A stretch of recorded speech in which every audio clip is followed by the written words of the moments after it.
há alguns historiadores, como o Richard Carrier, que vão defender que Jesus sempre foi um mito e apenas isso.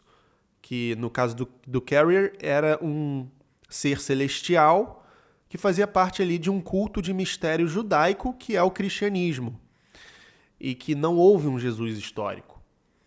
O que você pensa sobre essas visões do miticismo?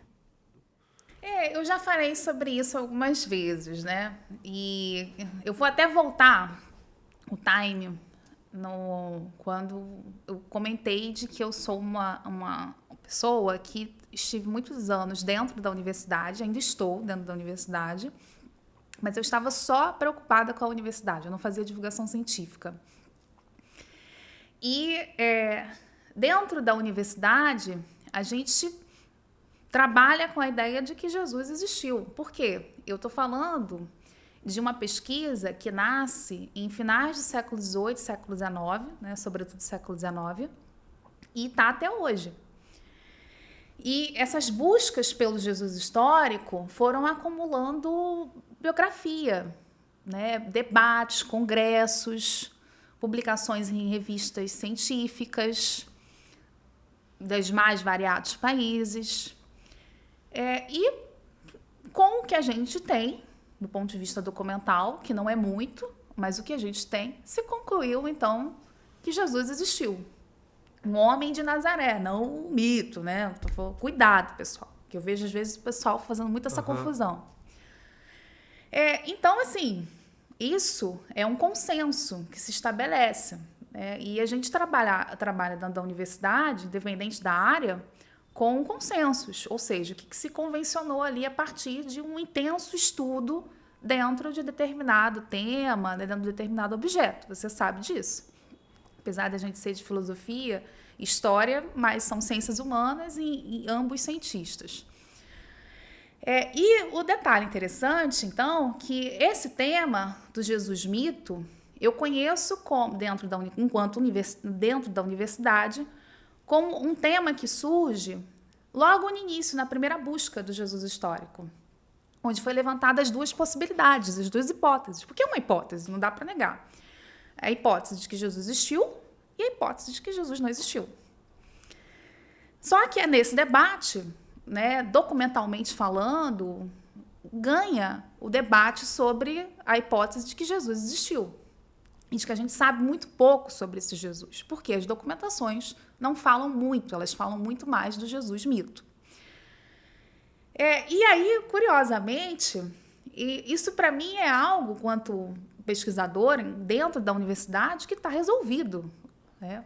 Mas, quando eu começo a ler materiais como, por exemplo, Jesus existiu ou não existiu, do Bart Ehrman, que é um livro que eu acho muito legal porque sistematiza bem esse debate. Ele recupera as origens desse debate e mostra quem hoje fala sobre isso. E a conclusão dele é que existiu, né? Exatamente. O Bart Ehrman é muito legal as primeiras linhas do livro, porque ele fala, olha, eu tomei um susto.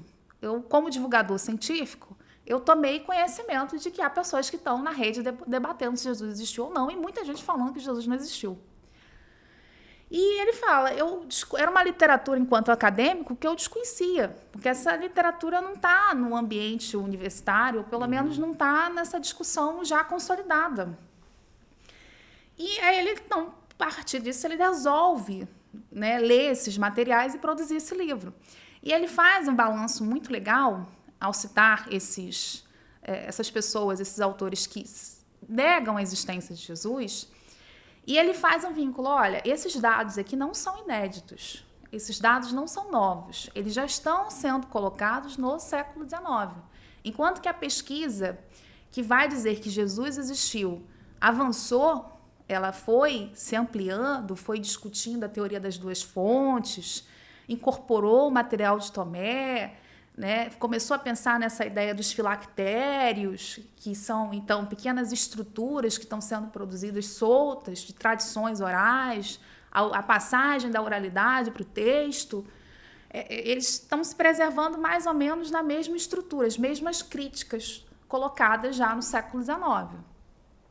Então, esse é o meu primeiro contato. O segundo, que eu lembro bem, também quando o jornal, né, os jornais que às vezes gostam de trazer esses debates que são acalorados, também fala, né, do Atil também, então, de que, né, seria tudo um mito, uma criação. Então, eu estou nesse panorama. Quando eu me torno divulgadora científica, que eu vejo como que esse debate nas redes sociais está muito forte.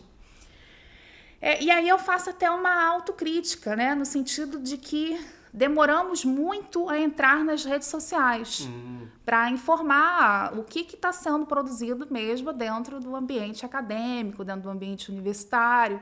É claro que eu também acho que, além da necessidade de mais divulgadores científicos no campo da história, no campo da arqueologia, que falem no tema do cristianismo, do particular, a gente também precisa de mais divulgadores científicos que falem sobre o que é o método da história, né? O que é o método e teoria para ciências humanas, como se faz ciência nas ciências humanas. Porque ao longo desse percurso eu também ouvi muita gente criticando, dizendo que história, por exemplo, não é ciência. Né? Então, assim, eu acho que esse debate ele reúne muitas questões, subquestões em torno disso. Porém, eu, como divulgadora científica, eu trago os materiais que são pertinentes à minha área.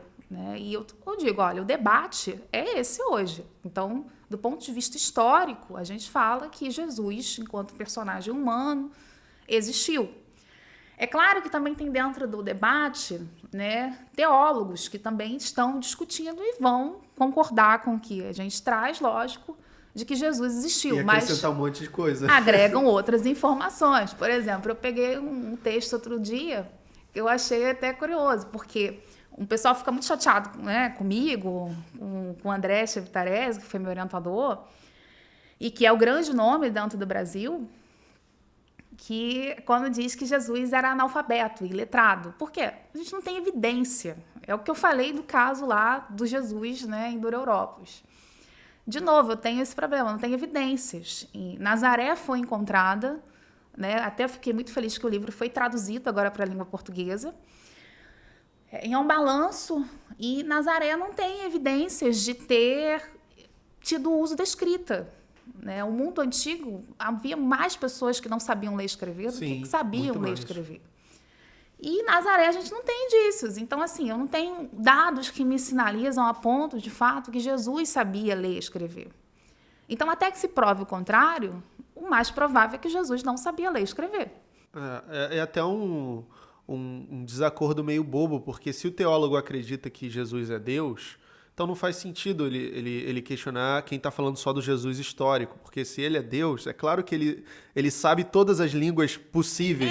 É um outro ponto que eu acho que esbarra, né, numa dificuldade teológica. Por isso que eu falo que a gente precisa falar mais de método nas redes sociais. Porque outro dia me jogaram isso. Como Jesus não sabia ler e escrever? Ele não é o verbo? Se ele é o verbo, ele sabe tudo. Ele sabe até as línguas que ainda não foram inventadas. Né? Sim, mas o canal é de história, meu filho. Eu fico naquele impasse, né?